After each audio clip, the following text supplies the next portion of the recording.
How is the view from the moral high ground, Harvey? Is this what Gordon deals with? Welcome to Legends of Gotham, where we talk about Fox's hit series Gotham, set in the world of Batman. I'm Bill Meeks. And I'm Anne-Marie DeSimone. And Gotham's back.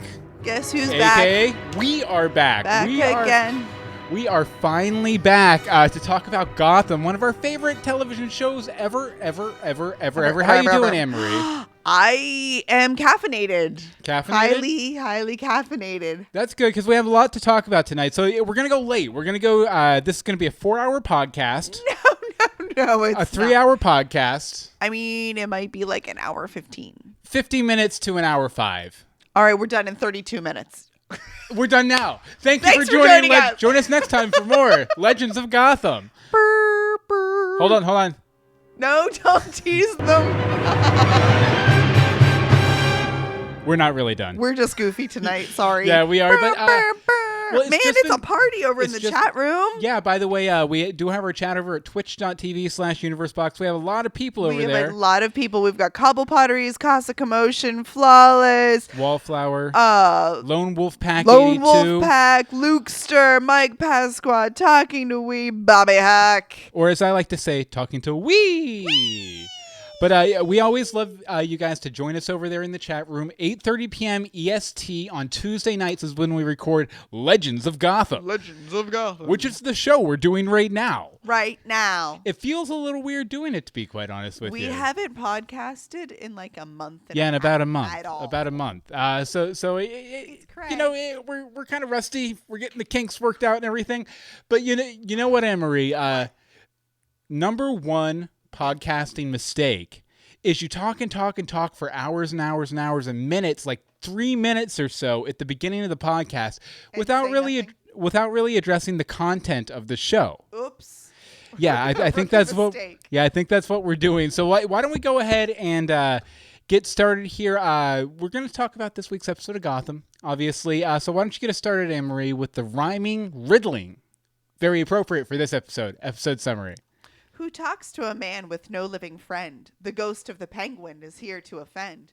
Will Bruce and Selena finally find closure? A fight in the alley makes them lose composure. Is Uncle Frank lying? Pretty much always. Will Jim find his way out of his owlish maze? With the chess king ended, will Ed find fearful fame? We finally learn how the Riddler got his name. How the Riddler got his name. Yeah, and Anne-Marie, I'm sorry, but my mic is weird. Here, let me do mine. It's there, but testing 1 2 3. Testing 3 2 1. Yeah, your mic is very, very low. Go ahead and keep talking for just a minute. Okay, this is me talking. See, I hear like an echoey. There, like, we got you. Okay, we're good now. But now we're losing me. This is what happens. You know who I blame? The Riddler? Yes. We will say yes. Or, I might also blame the chess killer. The chess killer. Which is another name for the Riddler. Yeah, okay, so sorry about the technical issues, folks. And I just completely lost my... There we go. No, you're there. Okay, This is what happens, guys. Sorry. Yeah, we're all right, let's just still talk. A little rusty. Okay, so we'll go ahead and get started. I'll go ahead with my first main point, and I have titled it, Casa Commotion in the chat room blames the Court of Owls. Totally. And Bobby says it was him. Yes, which, by the way, Bobby came and visited us here in Orlando, Florida, about a month ago, and brought me this Oh Snap Batman coffee mug. Thank you very much, Bobby Hawk. It was fantastical.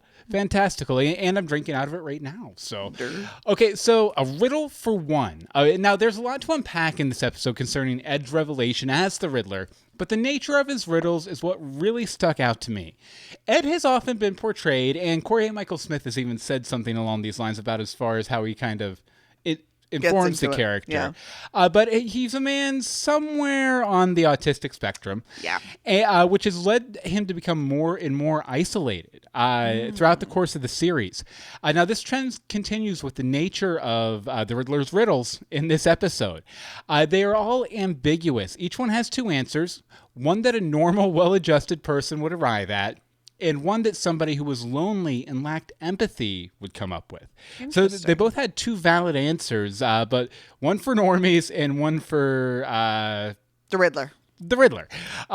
People on the autistic spectrum, though, often have a hard time reading social cues, which makes it hard for them to feel empathy, namely putting themselves in another person's shoes. Mm-hmm. So, you know, when Ed's giving these riddles to Lucius and the dude at the beginning and several other people throughout the episode, you know, he's giving them like, the answer's really obvious because I'm really lonely, so it's depressing. And he's talking to these people who have, you know, won respect and admiration from their peer groups and society as a whole. So these people aren't very lonely. So when they think of the obvious answer, it's a more happy one, you know, one with love and people in their lives and stuff like that. Something Ed doesn't have. And Ed just can't comprehend the mindset that would lead to the more positive answers. You can see him growing visibly frustrated throughout the episode as he keeps giving people these riddles and they keep giving him the wrong answers, aka not Ed's answers, not aka not lonely answers, but happy answers. How many times you can use the air quotes? Podcast listeners, I have been using air quotes. I'll say it every time. Air quotes. Air quotes. Answer. Air quotes. Every time I say it. But you know, it's just it's very frustrating for him. And I just want to say, too, that I really loved how he kind of progressed throughout the episode. At first, he delivers the riddles very awkwardly. He's like, oh, and what about this? Very corny, very cheeseball, almost Frank Gorshin Riddler-esque. But then as the episode goes on, he gets darker with it and darker with it until in the end he's pretty fully formed as the Riddler. Right. What did you think about his riddling mischief? Oh, it was a slightly painful journey to see him take because it's just the frustration that just kept building and building and building and building and building within him before it basically exploded. Oh, hey, there I am. Ow. Sorry. No, I really liked watching that progress though. Like we got to see him going from person number 5 that he's killing go, why is this person not understanding? And then he just gets to realizing that he needs something other than a teacher. Yeah. Which was a huge deal when he realizes he needs an enemy and not a teacher. Yeah. And it sort of changed the way that he was presenting the riddles and the way he was expecting them to be answered.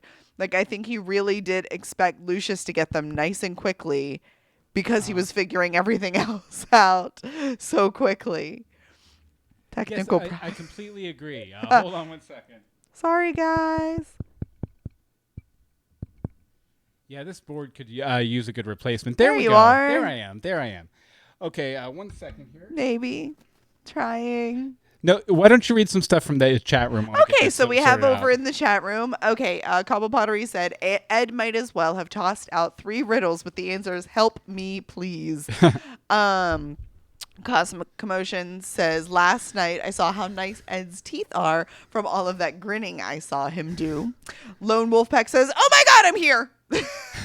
He made it. Traffic tried to keep them from being here. But luckily he made it. Luckily. I thought. She? Yeah. He, the wolves. The wolves are here. It's been a couple months. Again, we're still rusty. We're still shaking it off. Today. But, he eventually does find his groove at the hands of Lucius Fox, which is what you wanted to talk about, right? Oh, Foxy, the GCPD's secret weapon. I love the fact that we finally got Lucius Fox be a real character on the show versus making a Alvarez-like appearance in 1 or 2 scenes in an episode. So finally, I'm sorry. I was just going to say, Cosmic Commotion brings up a great point in the chat room that Foxy was the only one who spoke to Nigma as a human and not as a villain. And that is 97% of my point. Perfect. Thank you, Cosmic Commotion, for the lead-in. Thank you for reading my mind. Let's see, he's a huge resource for the GCPD and really for Bullock, especially while Jim is away. And I hope that he continues to play this larger role because his technical job, I believe, is like a CSI, basically, because he took over Ed's job. Yeah, he's new Ed. Which is even weirder that he took over Ed's job. Although, in a way, it's kind of fitting that they're the ones who sort of face off in this episode. Right. I love how he used very different tactics with Ed than everyone else has in the past. While they are threatened, Lucius tries to actually talk to him and figure out why is he doing all of this craziness. Like, they know he's a little off, but I don't think they all realized how crazy he was. He calls Ed out for killing the penguin. He's like, did you kill Penguin? Like, did you do that? But he also tries to talk to him rationally and get him to turn himself in. He's like, dude, you really just need to, like, turn yourself in. In the end, his approach doesn't work, but it really brought a sense of calm to those scenes and those situations, which if he'd have been amplifying things the way Bullock tends to do, or even Jim does, just by having a gun on him. Yeah. He took a completely different hands-off approach. Be like, are you sure, man? Like, he has a gun to his head and he's like, dude, you need to, like, the whole city's looking for you. I do feel like there was a moment there where Ed could have saved himself. There was like a moment there where he almost made the decision. About it. Right. And then ultimately he was like, no, I have to. I think really at this point, it's not because he has this complete drive to be the Riddler. But I think it's because, one, he regrets what he did to Oswald, and two, he feels because he did that, he owes it to his friend to be like a supervillain. Yeah. Right. Yeah. Yeah. Completely. Yes. Sold. Definitely. Anything from the chat room? Yes. Cobble Pottery says Foxy still tried to appeal to Ed's humanity by saying, if there's any part of you left that isn't insane, get help. Turn yourself in. It was painful in a good way, seeing the way it gave Ed pause. And you could see it. You could see him physically pause and consider it. But it wasn't a long-lasting pause. Yeah, and Lone Wolf Pack says, I think Ed's about to go balls to the wall cray-cray. I think we might be there. Ish hits all the fans soon when the person returns, the penguin. The penguin. He's going to have too many emotions going on up there, for sure. For sure. I think that I predict that Ed will definitely be probably the key player in the rest of the season, besides the Court of Owls stuff going on. I'm not sure, because we do have the Penguin coming back, the king of comebacks. He has that dandy suit, though. He does have, to be a tailor in Gotham, they've got to be like rolling in the money, because these guys have suits. Like, because you've got your Italian mob guys, you've got these two, like, you had the Van Dahl family. These suits are amazing. Definitely. Okay. Well, I mean, I think Ed Nigma, a.k.a. the Riddler, what? Out of all the characters, I think on Gotham, I think he has the best sense of style. He always has the best. Remember the outfit he was wearing? Like, he was an old 1900s car driver who had to, like, crank his Model T when he went to bury Isabella out in the woods. That's right. That was a lot of fun. Yeah, among many other wonderful costumes, Mr. Corey Michael Smith has worn on the show. Over in the chat room, Luke Sturtwich says, when will Ed and Penguin be friends again, or more than friends? Honey, I think that ship may have sailed when Ed tried to kill him. Ship. Air quotes, ship. And Cobble Pottery says, probably down the line, they'll join forces against a common enemy, bitching and bickering at each other. Yes. I can totally see that. I do have some thoughts of that on my own, though. Yeah, I do. Hold on. Let me. No, my voice is a little loud. Okay, there we go. Don't touch it. Okay, so, you know what? The Flash, forget you. Once upon a time, who needs them? This episode was Gotham, the musical! It was so out of left field to have Head Penguin performing a musical number, completely inspired. I was like, what's going on? Yes. I don't understand. Yes. Now, for the record, I did a little research on this, and the song is called Wake Up Alone by Amy Winehouse. I wasn't familiar with it.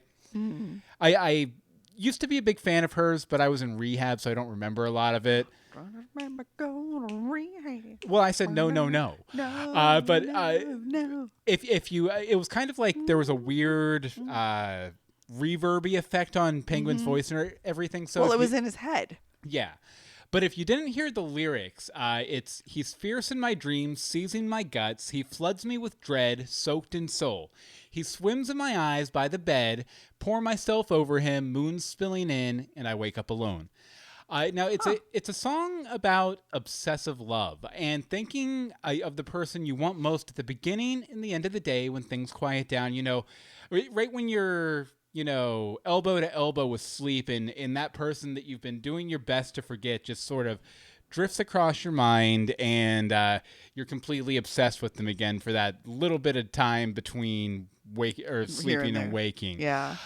Now, I kind of thought that maybe the fact that Penguin was singing this in the episode might suggest that maybe Ed does love Penguin. Maybe Penguin was more right than he thought when he was trying to pursue Ed romantically, and maybe killing Penguin made Ed realize this. Okay, that's what I was going to say. I was like, I don't think if he does, I don't think he at all had that realization until he was gone. And once he lost Penguin, I mean, he said it many times in the episode that he missed him and that he was the best friend he ever had. And, the best relationships come out of friendships. Mm-hmm. So yeah, and definitely the choice of the song is speaking to the fact that Ed is just obsessed with Penguin because he realizes he kind of made a mistake here. Right. But I also think maybe that ship hasn't sailed. Maybe there might be once they get over this whole bump in the road, killing you thing. You can't try to kill me. I'm gonna try and kill you. They really are bad. Like if Penguin's going into the drink, he's coming back out. Let's just admit this. Anytime he goes into the drink, he's coming back out because this is 2, maybe 3 times. Yeah, 2 at least. 2 at least that he has been shot or shoved in the river only to return. However, this time he didn't kill for a tuna fish sandwich. Yeah, but if nothing else, it's for sure that Ed is having a hard time getting over Penguin. And I just wanted to point out, too, the Amy Winehouse song wasn't the only sort of musical Easter egg in the episode. If you didn't catch it, Ed's ringtone, when I believe Lucius Fox calls him. It happened like 2 or 3 times, actually. It's the transition music from Batman 66 when they were going... Yeah, that was the music they used, which I thought was inspired. Fantastic. Absolutely fantastic. Anything fun from the chat room, Anne? Oh, there's all sorts of things. Let's see. Cobble Pottery says, friend, Ed said, with a knowing look. Sure, friend, okay. Yeah, Bobby Hawk also had the same thought as I did concerning that. Well, that's normal. Yeah. The 2 of you share a brain. Let's see. Lone Wolf Pack says, Penguin did say that he was a figment of Ed's imagination. So the downside of that is that Penguin, head Penguin, knows what's in Ed's head that Ed doesn't want to remember. So it's girl. Penguin Ghost may know Ed's true feelings. I prefer to call him Head Penguin. I know. Okay. I was reading the Oh, quote. well, I'm telling the chatters. Wow. Wow. Also, Lukester Twitch says, is the Amy Winehouse song Penguin / Ed's song? Oh, maybe they did have a song. Maybe it will eventually be their song. Maybe they need to go to rehab. No one needs to go to rehab. No to rehab. Okay, so let's see here. Now, you wanted to... There was a lot going on in this episode, obviously. It was not all them. Yeah. I do not, under any circumstances, trust Uncle Frank. And if you do, I'll fight you. So, no. Let's fight. No, I'm kidding. Let's fight. Bring it. I'm up. No, I don't trust him at all. He appears to be playing both sides right now. And he's really not convincing me on either way. Like, I have no idea what's going on in Uncle Frank's head. So... lies upon lies upon lies upon lies. Oh, I thought you were talking about Liza for a second. I was like, rest in peace, Liza. I loved you. He seems to be Catherine, the owl lady's little errand boy, but he doesn't really push back when she says something he may not agree with, which is weird because he's saying that he's trying to get Jim to help him take it down from the inside. Yeah. And you know what? Jim doesn't seem to be buying Uncle Frank's pitch either. He's like, what are you doing? Like, you weren't around when I needed you, and now you're trying to get me to like do this thing? No. So, and you know what? I think Catherine the owl lady has a feeling that Frank may not be all in. Well, see, I was thinking that Frank is all in. Okay. Uncle Frank is all in. But it was a case of getting someone to swallow a big lie, namely that Uncle Frank was going to betray the Court of Owls with Jim's help by putting a bunch of truth into it. So, the fact that Frank was, he tells the whole history of him and his dad, Jim's dad, and the Court of Owls and everything.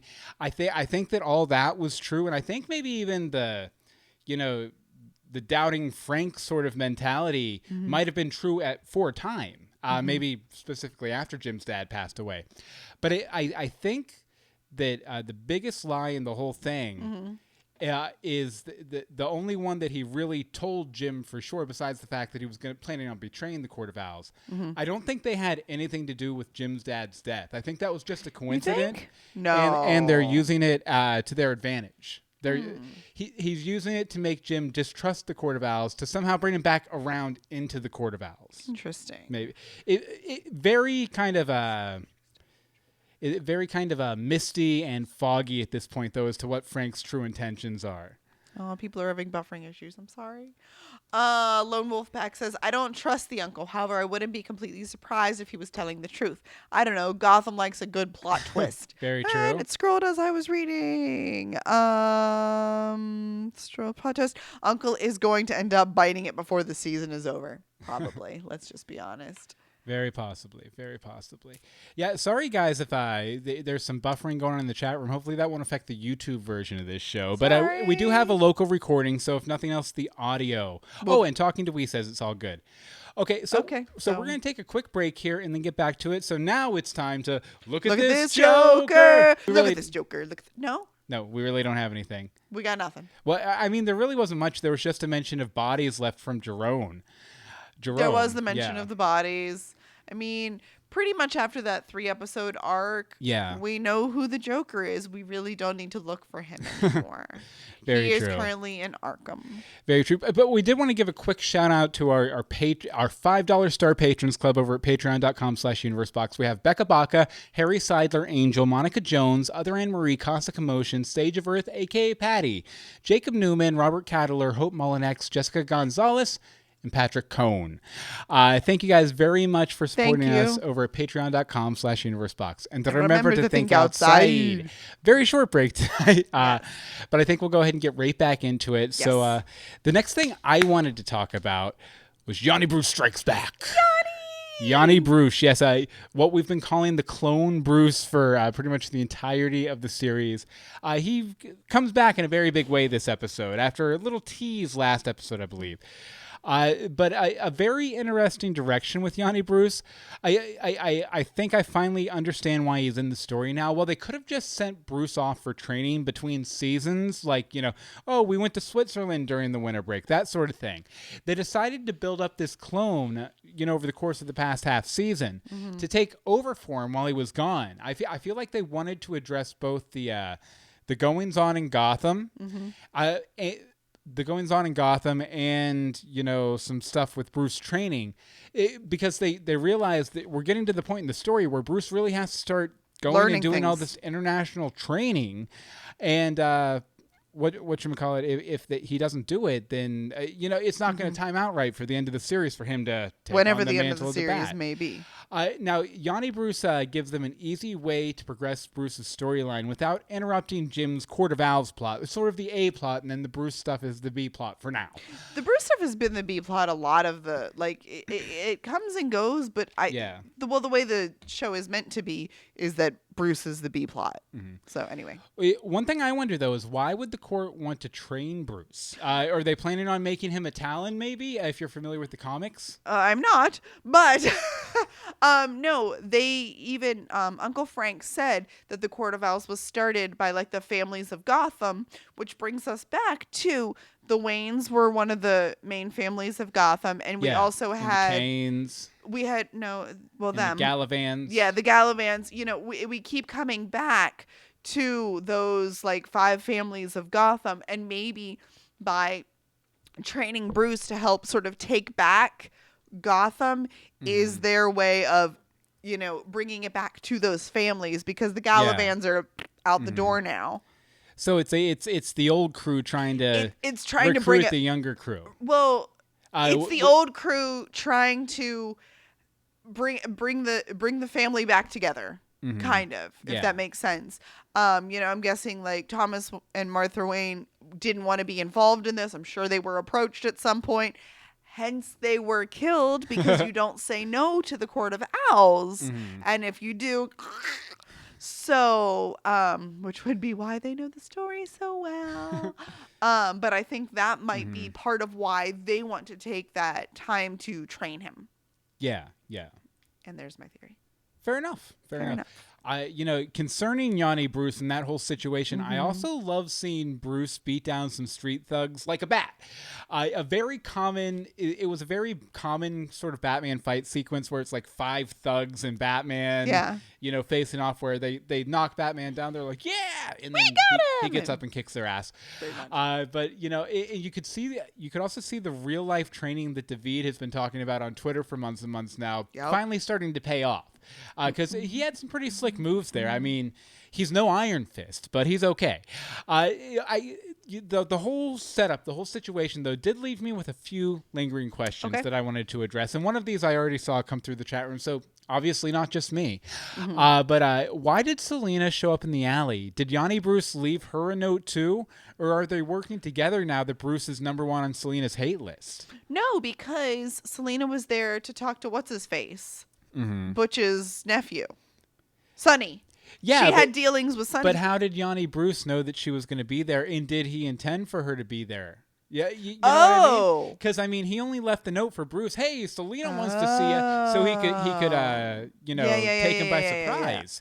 And he probably did. No, I don't think he would have left him. Well, if he left him a note, he didn't, or left her a note. I'm sure it wasn't saying it was from Bruce, because she was very surprised that he was there. Yeah. There we go. Yeah, I wonder if that was part of Yanni Bruce's plan or not. I also wonder, did the court buy Yanni Bruce a full Bruce Wayne wardrobe, the entire wardrobe of Bruce Wayne, or did Yanni Bruce see what Bruce was wearing, then run over to Target to get it? Because I don't think it was from Target. Well, that's where Bruce Wayne shops. Target. If anything, it was like Nordstrom. Maybe the Nordstrom rack. Maybe at the outlet mall. That would be the Nordstrom rack. Okay. That's as close as they get to an outlet, my friend.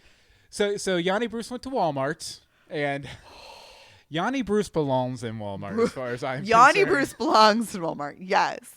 Bruce, however, does not. Talking to We suggests cloning technology. Hey, if they can clone people, why not clothes, right? Yeah. And my last little question about this whole situation is, was it just me, and I saw someone mention this in the chat room, I forget who, or did they pitch shift Yanni Bruce's voice so it's deeper than normal Bruce's, so it sounds more menacing? Well, I think it's so when it was only when the two of them were talking. Yeah. So you could tell who was talking. Yeah. Like if you weren't like necessarily looking, or if they were like flashing to something else in the room. I think it was just easier to tell which Bruce was speaking. Although I think that Yanni Bruce's opening monologue, like "My parents died, they were killed in an alley. It was a little deeper. Pennyworth is my bestie." All that stuff, I thought was really, really well done, and very good job by David, kind of separating those characters. So. It's amazing the progress he's made since. Yeah, if you look at some pictures from back in season. Oh, well, he looks like he was like a little boy. Over in the chat room, Bobby Hawk says, I think Yanni just knew that Kat would eventually be there.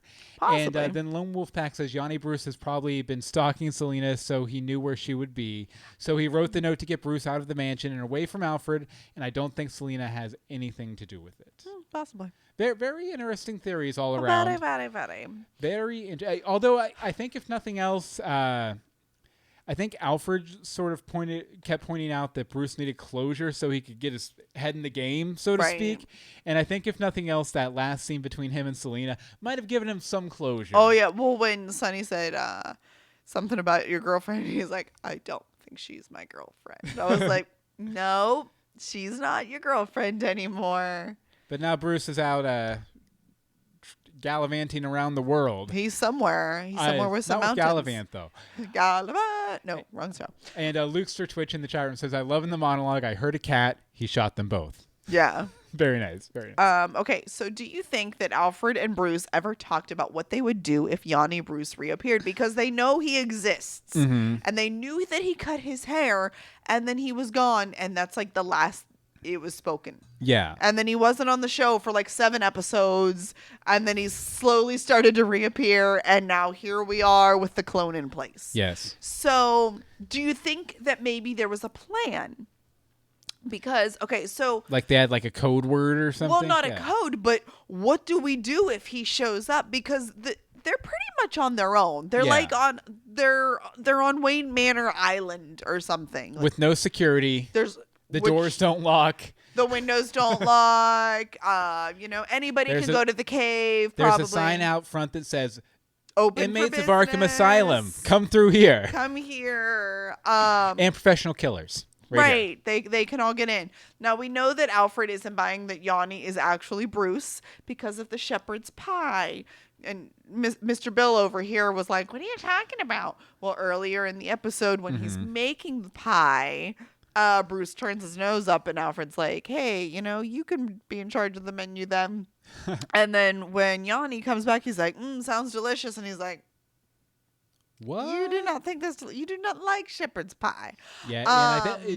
To be fair, our chat room over at twitch.tv/universebox has been mentioning a few times throughout the course of our conversation that, Alfred's not buying it. Well, also, Alfred's not buying it, but, then we also got the Yanni Bruce music during that last scene with them.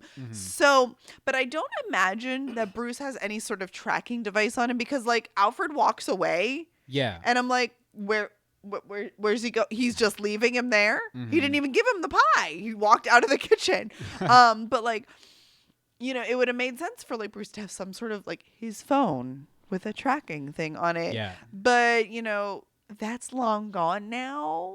Like as soon as he was knocked out, I'm sure he was like, they took anything that was on him. So that's really weird. Like, how's he gonna find him? Yeah. Unless he has like something implanted in his skin, but I feel like at this point the court would have even found that. We know that he doesn't really have a great relationship with the GCPD anymore after how all this has gone on. So who is he going to lean on for help? Do you think that we are going to get like an Alfred and Selena team up? Because, Selena and Bruce didn't really end up very good. But maybe she would care if he's missing and that there's like this clone thing happening. Probably not, though. Probably not, unless there's money in it for her. I do wonder what the in-story motivations of the court are to put Yanni Bruce inside Wayne Manor is, though. Because, I mean, obviously from a production standpoint, it makes a lot of sense. What I was saying earlier about how they didn't want to they didn't want to slow down the main plot while Bruce was off training, so they have a Bruce in Gotham to sort of fill in the gap. But why do you think the court wanted Bruce Wayne to be in Gotham while Bruce Wayne was not in Gotham? I think they want a Bruce in Gotham to do all the formal stuff. Yeah. To do the board meeting, to show his appearance at fundraisers, to make it appear that nothing is out of the ordinary. I was like, and there goes my microphone. But they can still start this training process. I think they want to keep appearances up by having a Bruce there. So that's my thought. It just, in some ways it feels like, wouldn't they have just like abducted Alfred and Bruce or something like that, or killed Alfred, but that taken Bruce? And they really could have probably just kidnapped the two of them and said they were in the Alps. Yeah, like that would have been. They've disappeared for 3 months at a time anyway. It's a common excuse. Excuse. I'm going to my house in the Alps. Okay, let's see here. As soon as this microphone here comes back in, you're in. I'm in? You're in. I hear you. I'm good? I hear you. Okay, cool. Start talking. Okay, and then I just lost myself again. You're there. 1 sec. This is fun tonight, everybody. Okay, let's see what's going on in the chat room. Talking to Wee says, Yanni's probably creeping the court out, so they stashed him elsewhere. That's true. And there went mine. There we go. Let's see. We read that one. Okay. This is good stuff from the chat. Yep. No, there's not much from the chat. That's fair. Okay, so we're going to go ahead and switch gears back to Ed a little bit because it was really his episode. It was an Ed episode, for sure. And this little segment I call Ed's Head Set. Now, I found it interesting that Ed's head people are so varied. Now, Mirror Ed sort of pushed Ed and made him believe in himself and got him out there riddling. And then Head Penguin shouts him down, disparages all of his plots and plans, and generally makes him feel worthless. Now, with the lonely nature that I touched on earlier, the only source of advice Ed can turn to is himself because he doesn't have anybody else. Notice, while his relationship with Penguin was richest, he never had head people. Who? Ed. Yes, he did. What head people did he have? Head Ed. He didn't have head. No, after. Okay, me or Ed. Yeah, after he got out of Arkham. Well, no, he didn't have him. And him and Penguin were tight. He Right. never had a No, head but he person. was still prone to having those people. But I think with the exception of maybe Isabella, there might have been one head Isabella. There was a situation. head Isabella. Yeah. So I think outside of that, he was pretty free of head people. But that's because This is like the weirdest conversation. that's because he had someone there to actually talk to and bounce off of. But I think it was kind of interesting that he had to take the pill to see Head Penguin. Right. And concerning the pills, what were they? I really think that they were probably caffeine pills or nervy dervies or something like that, because What's a nervy dervy? It's a caffeine pill. Okay. From the 50s. I was like, I've never heard. I of know a nervy derby. there's a Dick Van Dyke episode called Aloop, where Dick Van Dyke stays up all night taking nervy dervies, and he thinks there's a spaceship outside of the office window. Aloop. But it ends up being the water, the water cooler. Yeah. But I think that might actually be the same kind of situation that Ed's having here. I think they might be some sort of caffeine pills or something to keep him up, because Head Penguin mentions that Ed hasn't been sleeping. But whatever they actually were, I don't think they were making Ed see Head Penguin. Mm-hmm. They were simply a placebo that triggered the hallucination born from Ed's guilt over Penguin. Now, you were laughing at something in the chat room? I was laughing at Cobble Pottery's pixie sticks in capsule form, because all I could think was being stuck on pixie sticks. It's a college thing. Yeah. Back when we used to do theater back in college, we used to we would down like six pixie sticks and fight for the water fountain before going on stage. It was for really a Christmas Carol the and worst acting technique ever. Kids theater mostly, but it was fun. If you weren't drunk or pixie sticked up, you didn't do kids theater. Exactly. But I just wonder now that Ed has kind of finally fully embraced himself and realized that he's a strong, powerful Riddler who don't need no man. Do you think that maybe this is the end of Head Eds? Do you think perhaps there will be no more second voices talking to him? Well, over the course of the show, he has now had 3 head people. So no, I don't think this is the end. I think this is just something that Ed as a person is prone to, and it comes out of stress. Yeah. Every time it has come out of stress. So, maybe in about half a season, something will set him off. He'll have he had a bad day or something to make him be a little, and somebody else will appear there. I think it's just going to be an ongoing thing. And, maybe that new head person will help him come up with some new riddles that don't confuse people. I do think it was interesting that Ed kind of came to a place where he forgave Penguin for killing the love of his life. But that was stress. Yeah, but Penguin is not going to be in a forgiving mood whenever he runs into Ed again. Well, he woke up and said, I just remember I have somebody to kill. And he's so happy about it. He was really happy about it. He's well rested. Well, he does like to kill people, too. He does, too. It's kind of a thing. He's pretty psychotic. Anything in the chat room, Anne? Oh, there's a ton of things in the chat room. Okay, so Caustic Emotions says, did you notice Ed's eyes change every time he took a pill? Do you think that Ed is infected? Lone Wolfpack replies, yeah. His Ed eyes changed colors. Maybe he got something from the magic shop that gave him that red potion. Oh, yeah, that guy. Lukester Twitch says, I don't think so. The pills were just changing his eye color. Cobble Pottery says, it's like a whole conversation. Nah, I think it's a reaction to the drug. His eyes didn't change and then Lukester eyes didn't change the same way as Mario and Barnes. So I don't think he's infected. General consensus, not infected. It's just the drugs. Yeah, of whatever type of drugs they are. I would say that maybe the drugs aren't even doing that, because Ed is seeing Head Penguin. No other character in the world is. It's just Ed's delusion. Right. So maybe the eye color changing is just something kind of It's for us. It's a hallucination too. I mean, Ed's not looking at himself and looking at his eyes changing, but maybe he takes the placebo drug and then and he's like, oh, that must be what my eyes look like. It's just an indicator. I think it's just a way for us to tell that he's on the drug versus not on the drug, in case the dripping penguin wasn't enough for you. Although Cobble Potteries does mention that in interviews, there's been suggestions that the virus business is here to stay for a while, the Alice Tetch virus. Well, it has to be, because Lee was pretty moody. That's all I'm going to say. I don't think we brought her up, but I'm surprised that she is still at the GCPD. If I was her, I'd have been like, peace. I'm going to California. But we've already been talking about Penguin at the end of the episode. You wanted to talk a little bit about that too, right? Yes. How exactly has Ivy been nursing Penguin back to life for weeks? First of all, has it really been weeks? I'm not sure. I mean, maybe like a week. I think I heard weeks a couple times in the episode. Okay, it just to reference the January episodes. Yeah, it just didn't feel like weeks, but I'll go with it. Now, I understand that she has this power to control men. Like, that was part of her, like, transformation thing. But does she have healing powers for people? I thought it was only for plants.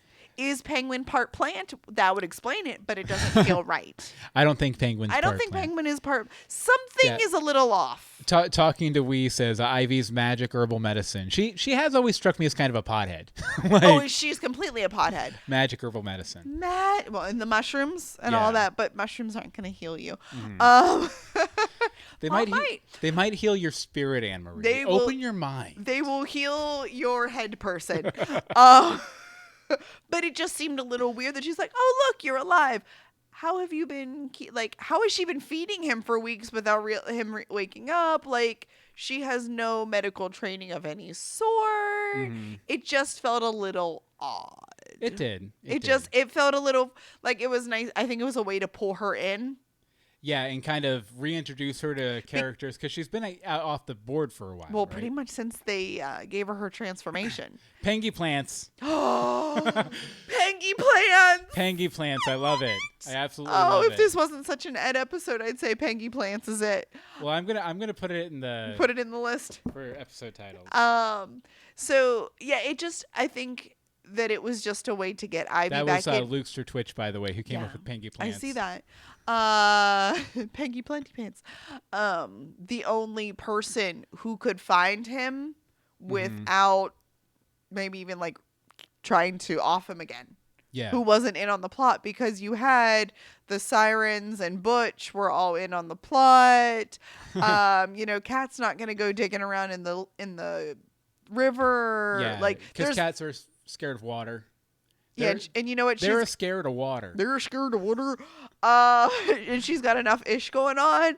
So I think it had to be Ivy. What did you see? Lone Wolf Pack in the chat room. Ed's gotten to the Pengy plants again. Very nice. Very nice. You guys are on it tonight. I love it. Potteries also says, this is Gotham. Slap a leaf on his bullet wound. Bam. That's true. That's true. Okay. So there's that. Very nice. Very nice. Yeah, but they had to get their requisite Ivy in. They did. She didn't get nearly enough last. Okay, I wanted to talk a little bit about riddlegrams. Riddlegrams. Basically, I'm talking about the Fruit of the Loom singing telegrams, a.k.a. riddlegrams. They were hilarious. If you don't know what I mean by Fruit of the Loom reference, then you are too young for us. Yeah, basically, back in the day, back in the 70s, 80s. They happened in the 90s. Yeah, they did. They did. But Fruit of the Looms had an advertising campaign where they're Fruit of the Looms, so they had in their logos a bunch of fruit. So they had a bunch of. In here, I'll just show you the ad real quick. A same honeymoon suite. Married 1 full year. Happy anniversary! Dancing Fruit guys. 1 full year for us, too. You bought these for me. How we doing? Terrific. Our super seams keep us strong. Our super band waistband keeps nothing back. Wash Did they sing? wash. You fellas really last. Your long-lasting happiness. How about a bit of the grape? Men's white cotton briefs, only $2.10 each. Also available in fashion colors. Think of us first. This episode brought to you by Fruit of the Loom, by the way. Except not. I'm talking to he says there wasn't a strawberry in that group though. Very true. Very it's true. But there was a big bunch of grapes. But I love these guys. I thought they were hilarious. It was goofy, unexpected, and perfectly anonymous, which was what Ed was going for. I like that. Are you Foxy? Ed. But I'd really love to see them used moving forward. But now that Ed stands revealed as the Riddler and he really doesn't want that anonymous persona anymore, I don't think we're probably going to be seeing any more of the telegrams, which is unfortunate. We might get some other form of telegram, though. Although if Ed hadn't revealed himself, one does have to wonder if maybe the GCPD could have asked the telegram company who ordered the telegram. That might have been a lead back to the serial killer versus going on this wild goose case, this wild Riddler. Wild goose case? You mean chase? No, it was a goose case. There was a chase for a goose case. Right, that's a duck. You can tell we're And loosey-goosey tonight. Casa Commotion also mentions in the Fruit of the Looms commercial that the hair was really something. Which because Bill likes to find the 80st thing he can do. Yeah. Yeah. I love obscure media. You really do. It's I do. your favorite thing. Okay, so is Ed still working with the sirens? They did not have much in the way of an appearance this episode. And by much, we mean any. They didn't have any. They had no appearance in this. They had zero appearance. Though they had promo shots in leather. So they must have decided to reorder some stuff.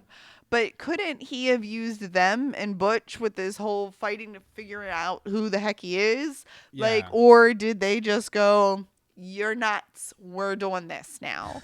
So it just seemed a little weird. Everybody else got to make an appearance. Where were my sirens? Especially since they were planning on, launching this thing. Oh, we'll take Penguin down, then we'll do take this, over then Gotham. we'll do that. Right. They might be busy managing the underworld. They might be. Lone Wolf Pack 04 in the chat room says, Ed's going to hurt his throat with that raspy voice, though. I don't get why his voice had to change. I don't picture the Riddler with that voice. I think, well, at least in the phone conversations, there was some artificial, voice disguising. Well, I think going at on first there, they too. were trying to cover it because he didn't want to be known right away. Did anyone else feel bad for Harvey that he didn't get to tell his joke about the prime rib No. to the cadets? I No. felt really bad for Harvey You Bullock would. on that. Well, yeah, I would, and I did. Thank you very much. Okay, well, I think that about does it for our discussion of this episode. So now it is time for the arbitrary scale, in which I come up with a random number, a random thing that happened in the episode that could have a number equated to it, and then I ask you guys what you think about it, and that's the scale. It's arbitrary. Anne-Marie, out of 374 Foxy Facts, how many Foxy Facts do you give this episode? 346 Foxy Facts. Why? Well, it was a really good episode. But definitely, as nice as it is to get the full-on The Riddler, this does not hold a candle to our Jerome episodes in January. Yeah, I think those were three of my favorite episodes of the entire series. So this was a little bit of a rough re-entry into Gotham Land. Yeah. Although by the same token, it did have a lot of really cool fundamental kind of stuff for particularly the Riddler character. Right. I mean, the Batman mythos in general, Riddler realizing that he needs a very smart villain or else he's nothing. Right. Well, that's why I'm saying, it was a really good... Lukester Twitch, please follow the proper arbitrary scale. Yeah, we will not acknowledge your snowflakes. We don't accept non-conforming You arbitrary must scales. conform to the Foxy Facts. They must be our kind of arbitrary. Yeah, our arbitrary scale, not yours. No, though I really liked the episode. I just, it's really hard coming off those Jerome episodes. It felt a little bit... it's okay having your A plot, B plot, C plot, but they felt very disconnected. Yeah. They felt very, very disconnected. So maybe it was because, Jim was off with Uncle Frank shooting and stuff like that. It's okay, Lukester. Just, fall into line.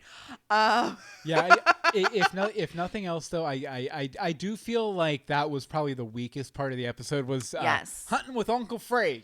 Well, I think next week is... Ben McKenzie's directorial debut, so perhaps they lightened his load this week in preparation he could focus on that, for that. Because, as a directing theater major, that ain't easy. Yeah. It takes work. See, over in the chat room, let's see. Bobby Hawk gives it 367 Foxy Facts. Foxy Facts. Lukester, we're not going to talk about because he used his own arbitrary scale. Lukester will correct his scale. Lone Wolf Pack 04 said 350 Foxy Facts wrapped in 20 riddles and then deep fried in an enigma. I love that. Yeah. Talking to Wee says 336 Foxy Facts, kind of a bridging episode for me.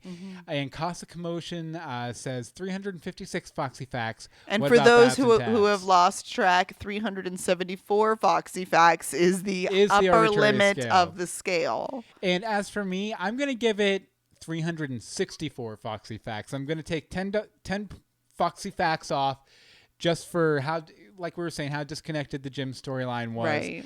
But overall, I really like what they did with it.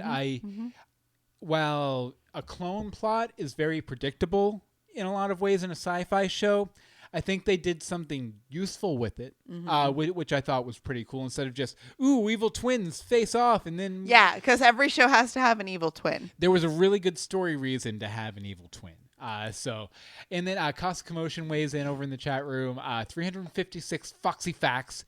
What about Babs and Tabs? I think we might have read that one already. No, yeah, you did, actually.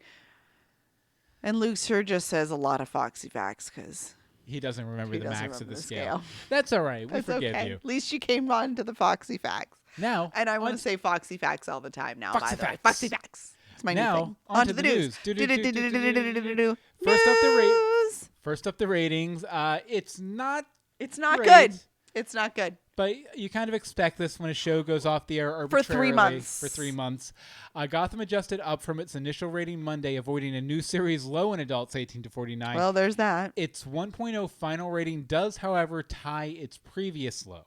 I know I saw some people saying a lot of, mumbo jumbo, the sky is falling. I'm just going to say the story, and I think we'll go ahead and talk about it first, that came up. You don't, a company doesn't do this if they're planning on canceling the show. Jason Starr, who wrote the first Gotham novel, which was a prequel to the pilot, he has announced that the title of the next Gotham novel is called Gotham City of Monsters, and that they're going to be announcing the publishing date soon. We have a link to his tweet over in the show notes at legendsofgotham.com, by the way. But yeah, you don't put out a book for a series if you're planning on canceling the series. Although I do like the title. It sounds like it might be set in last year's winter break when the city was filled with monsters that escaped from Arkham, and Jim was like a private bounty hunter capturing all the monsters and everything. So that could be a lot of fun, right? Could be. Let's see, over in the chat room real quick, Cobble Potteries finally got their head wrapped around the scale and says 307. Cobble Potteries wasn't having the trouble. Cobble Potteries was too. It was two people. 370 Foxy Facts. I had quite a bit of fun with it. Could do without the Jim subplot, and I was shamelessly won over by Mirage Wald in the musical number. Nice. Great Ed acting. Okay, and last but not least in the news section here, we did want to go ahead and show you a preview of next week's episode. We'll talk over it and stuff. It's a new weapon has arrived in Gotham. Because the Gotham TV writers are having way too much fun making the longest episode titles ever. That are impossible to rhyme with. Right. Like, how do you rhyme with a new weapon has arrived in Gotham? Like, it's a sentence. It's not a title anymore. Gotham, awesome, possum. That's it. That's all I have. Okay, but let's watch the Awesome preview. possum. Okay, so it has Court of Owls standing around. There's we're in the thing, the sirens. The warehouse, that's the word. There's the big Court of Owls. Indian that's Hill Uncle Frank. box. Of course, Indian Hill. And then we have running Bruce running through the thing. Run. And then there's this weird thing that makes Bruce's eyes go crazy. A magic guy who is probably Ra's al Ghul, and some fighting in the alley where his parents were killed. Probably like a mine palace sort of situation there, I would guess. Wrong thing, but this is all I could think. Yeah, it looks really good though. Strange. And if nothing else, heroes are still rising, which is always a good thing. Heroes are still rising. We always want heroes to rise. You know what else we always want? What? When you get done watching the episode next Monday night, you need to run to your phone, your computer. Who has to run to your phone? Your carrier Your pigeons. phone is right next to you. Let's all just be brutally honest. Your fire for a smoke signal. You need to run as soon as the episode's over. And Smoke let us monster. know what you thought about it so we can talk about it next week at Tuesday, 8:30 p.m. EST, live.universebox.com or twitch.tv/universebox. The contact information is our email is legendsofgotham@gmail.com. The Twitter's at Legends of Gotham. The Facebook is facebook.com/groups/Legends of Gotham. And the voicemail number is 424-274-2352. Again, that's 424-274-2352. And as usual... It's not plastic, it's tape because it's cracked, Lone Wolf Ben. Oh, I'm yeah, not 'cause happy you showed about your this. phone and yeah. I wish I could pull it off. It'll all fall apart. Yeah, you'll get an upgrade soon. It'll be good. Woo! Okay, but first up is Bobby. Take it away, Bobby.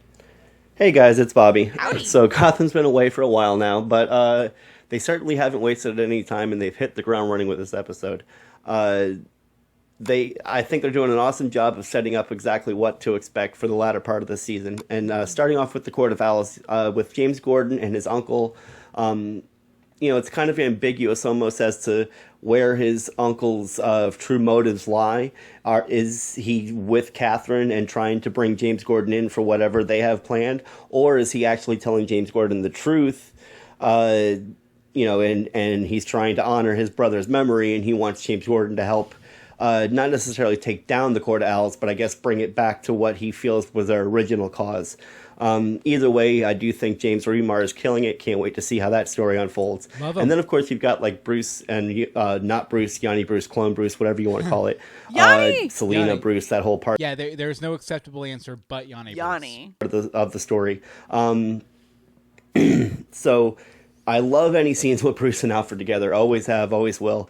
When he gave him the note, he should have thought twice about just giving him the note with everything going on, and not having any kind of backup or anything like that. For Alfred to kind of just throw him into whatever, what eventually happened. I don't know. I mean, I just feel like Alfred wouldn't fall for that setup like that. That being said, when he goes to see Selena, I don't understand. It was cool to see Selena save him like that, but when she said I didn't write the note, there was no weird exchange between Bruce and Selena about that. And then after that, when Selena just left Bruce there with Sonny, I don't understand why she would leave him there when she just ran up out of nowhere to save Bruce from Sonny. So that kind of made no sense. I think it was sort of a guttural reaction, and then she was like, wait a second, I'm mad I don't at like this dude. you right now. Yeah. Although it was really cool to see Bruce handle his own, when they did it from a distance in silhouette, it almost looked like he wasn't wearing a trench coat, but it was definitely a long-waisted coat, and the way he was turning and everything, it almost looked like a cape. A really cool fight scene, even though it was pretty brief. And then, of course, Clone Bruce has taken his place. But obviously Alfred knows. Alfred has to know. And they telegraph it in the episode. Because earlier in the episode, when Bruce says, "What are you making?" and Alfred says, "Shepherd's pie." And then Bruce is like, "Again?" And then later on in the episode, when the clone Bruce comes back and Alfred's like, "You ready for some shepherd pie?" And then Bruce is like, or clone Bruce is like, "Oh, sounds delicious." So anyway, obviously Alfred knows. Then, of course, you've got the main story of this episode, the Riddler. Awesome job, Corey Michael Smith. Always knew he was going to. We've been waiting for this moment. Of course, there were a few missing things. There were no question marks on his suit yet, no cane yet. But I loved the motive behind him really becoming the Riddler, needing to to going out and finding the best of Gotham to try to make him what he is because he's lost what made him what he is. I love the whole duel thing with him and Penguin. I didn't understand the whole pill thing. I could have done without the whole pill thing. The pill thing didn't need to be there. He could have just been having... I think he did, because the pill thing was him... He did that whenever he needed him. It was his way of bringing in Penguin. Yeah, I think if nothing else, it like I said, it was probably a placebo or some caffeine pills or something, but it was more of a means just to give him some control of the situation, I think. Figments of his imagination. I don't understand what the pill was, what it was really doing. They never really explained it, so I really think they could have just done away with it. That being said, it was great that Gordon was away because I loved the interplay between Lucius and Bullock. Yes. I really think Lucius did a better job anyway than Jim Gordon would have as far as solving any of Nigma's riddles. Because even though he only got one of the 3 right, I mean, he was obviously solving all the riddles up to that point. Yeah, I just really loved probably my favorite part of the episode was the interplay between Bullock and Lucius, quite honestly, especially in that interrogation scene. I love Lucius like trying to play detective and everything like that. Let me see. Then Penguin at the end, the whole like reveal that Penguin's back and everything like that. Guess who's back? Back again. Penguin's back. Stab a friend. This was a really great episode, guys. Like I said, I could have done without the whole pill thing, but other than that, I really just can't wait to see how everything unfolds over the course of the next however many episodes. So out of an arbitrary scale of, I'll say maybe 27 pieces of shepherd's pie, they cut it up really tiny. That's a big pie, yeah. I'll give it 25. 25. This was a really great episode. There were a few, of quims or qualms or whatever you want to call them, but overall, I really enjoyed this episode. Thank you very much, Bobby. And if you still like Once Upon a Time, Bobby hosts a little Once Upon a Time podcast over at greetingsfromstorybrooke.com. You should definitely check it out. Mm-hmm. Okay, who's up next, Dan Marie? Next, we have Shalane from Casa Commotion. Hello, Bill and Anne Marie. It's nice to have you guys back on the scene. I really love seeing you guys on Twitter. I really wish tonight was 2 hours instead of 1, but some quick highlights. I really love seeing the struggle that Enigma had. He really truly missed Oswald and was having a hard time letting him go. Mm-hmm. And how ironically, as he throws the pills away, he thinks that he's done with them when in fact that's that's when we see Oswald is actually, okay. So, too much to wrap up here. I'm just going to be really, looking forward to hearing you guys talk about, what you thought about tonight.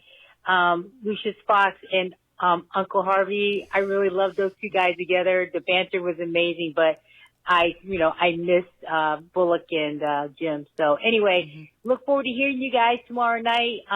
Take care and see you soon. Bye. Thank you very, very much.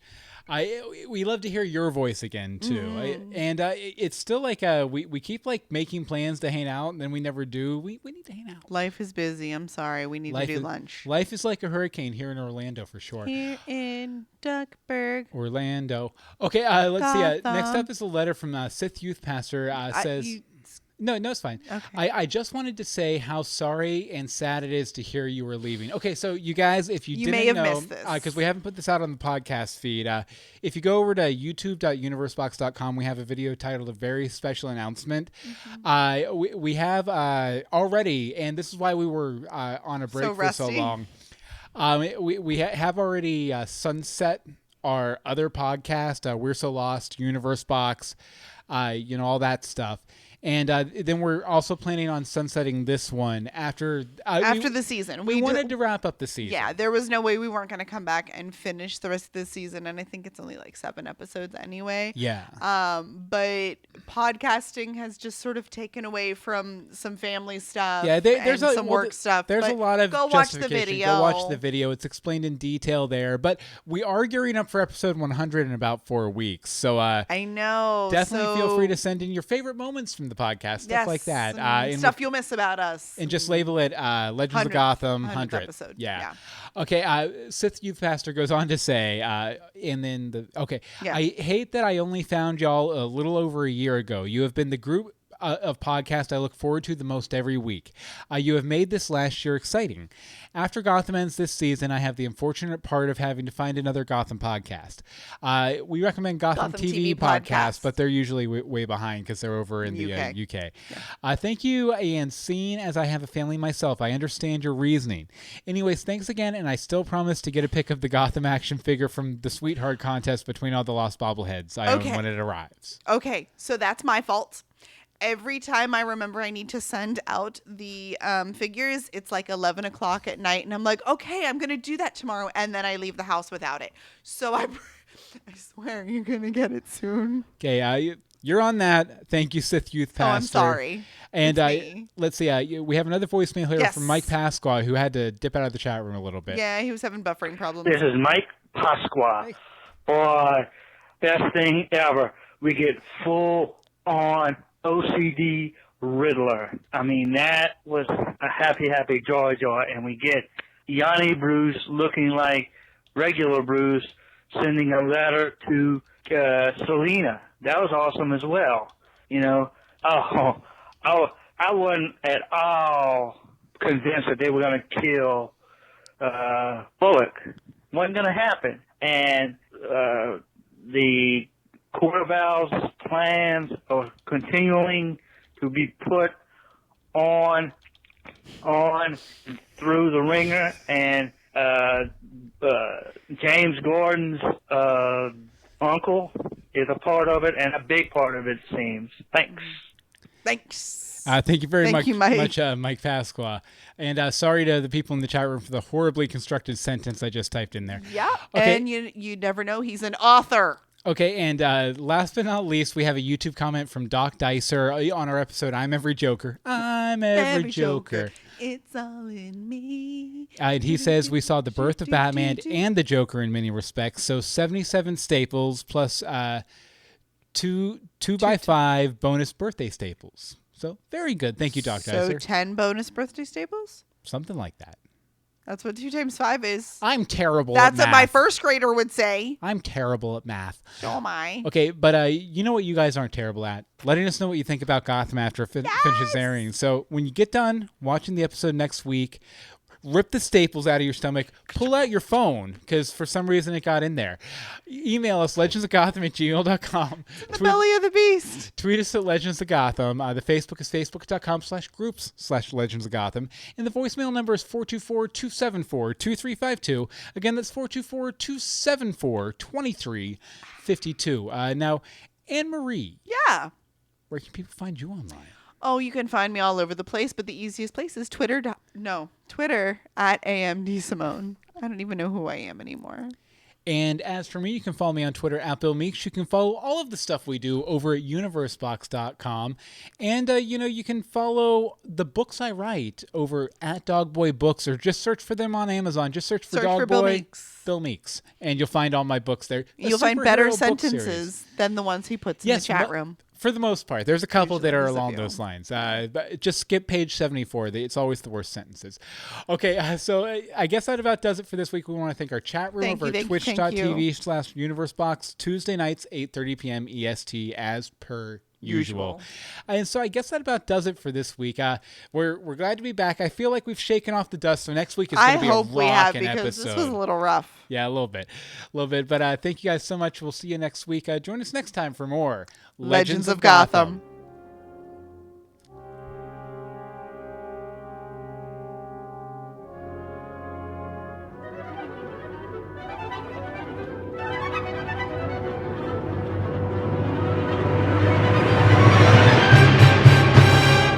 Gotham.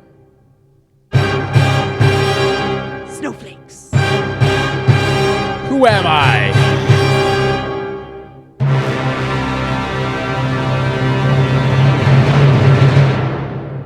And we out. Okay, chatters, don't go anywhere quite yet. Just kidding. We do want to have you guys vote on the episode title. Here are the options. And people are going to be like, why is Bill spamming the chat room? Until they hear that, because there's a delay. There's a delay. But the options are How the Riddler Got His Groove Back, Beware the Chess Killer, Like a Bat, Ed's Head Said, Riddlegrams, A Riddle for One, Yanni Bruce Strikes Back, Pengy Plants, and Fox Facts. So Foxy Facts. Foxy not Fox Facts. Foxy. Foxy Facts. I'll put in the chat room real quick. Okay, so we have one for How the Riddler Got His Groove Back. We have one for Foxy Facts. Foxy Facts. Foxy Facts. Ed's Head Said. So we have a three-way tie right now. What do you vote for, Anne-Marie? Man. It's a tough one. It's a tough one. I'm still liking my How the Riddler Got His Groove Back. Mm-hmm. Oh, but Groove Back or Pengy Plants. I want to use Pengy Plants, but at the same time, it was really a Riddler-centric episode. Oh, we've got 3 Ed's Head Said. So that's probably it, right? Ed's Head Said. Ed's Head Said? Ed's Head Said. Ed's Head Said. But you know what? Pengy Plants has a very good chance of coming back again. Yes, and it has a special place in our heart for sure. For sure. We love the Pengy Plants, Pengy Plants, But I think Pengy Plants. Ed said, Ed has said, it? said. Perfect, guys. Thank you so much for joining us. We'll see you next week. Good night.